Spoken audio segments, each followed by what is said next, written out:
সম্মানিত সুধী, কেমন আছেন আপনারা? একটি দীর্ঘ সময় পরে আপনাদের সামনে হাজির হলাম। আসলে ইউটিউবে ভিডিও বানিয়ে আমার সংসার বা জীবন কোনোটাই চলে না। তাই মার্কেট যখন খারাপ থাকে তখন অন্য কিছু নিয়ে ব্যস্ত থাকতে হয়।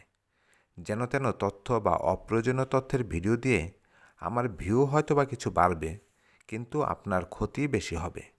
যেমন এতে করে আপনাদের সময়ের অপচয় আর আপনারা মানসিকভাবে বিভ্রান্ত হবেন। আসলে শেয়ার বাজারে ট্রেডিং এক ধরনের মাইন্ড গেম। এখানে সামনাসামনি কাউকে আক্রমণ করার সুযোগ নেই, তাই আঘাতটা আসে মেন্টালি। আঘাত করতে করতে সাধারণ বিনিয়োগকারীদের একেবারে বিপর্যস্ত করে ফেলা হয়। এখানে শুধু সাধারণ বিনিয়োগকারী বললে ভুল হবে, কারণ এই তালিকায় আছে নবিশ টেকনিক্যাল অ্যানালিস্টরাও। সে যাই হোক, আজ এসেছি আপনাদের সম্ভাবনার কথা শোনাতে। একজন বিনিয়োগকারীর চাইতে একজন ট্রেডারের বাজারের সাথে সম্পৃক্ততা অনেক বেশি। ট্রেডার বাজারের ক্ষুদ্র ক্ষুদ্র সুযোগগুলি কাজে লাগানোর চেষ্টা করে। আমাদের বাজারে সাদা চোখে শর্ট সেলিংয়ের কোনো সুযোগ নেই, তবে ভিতরে ভিতরে কি হয় তা তো জানি না ভাই।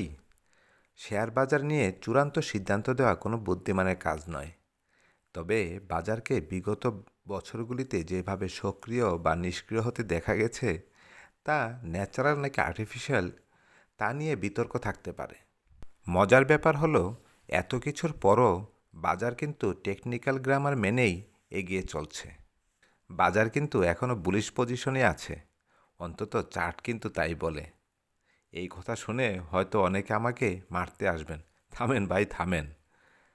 আমি ছোট, আমাকে মারবেন না। শুনুন যে কারণে বলছি। নম্বর 1, বাজার এক ধরনের আস্থাহীনতায় আছে। নম্বর 2, বাজার সাইডওয়েজে আছে। তবে আমাদের মনে হতে পারে ফ্লোর প্রাইস বা আজগুবি কিছু কমা বাড়ার নিয়ম না থাকলে বাজার তলিয়ে যেত। নম্বর 3, বাজারের যে অবস্থা তাতে এই বাজারে যাকে বিনিয়োগ করতে বলবেন সেই আপনাকে বকাঝকা করবে। নম্বর 4, বাজারে এমন একটি জটিল অবস্থার সৃষ্টি করা হয়েছে যার অভিজ্ঞতা আগে হয়তো আমাদের কখনোই ছিল না। আর যে কোনো বুল মার্কেটের পূর্বে এই ধরনের অবস্থাগুলির একটা লক্ষণ দেখা যায় সব সময়।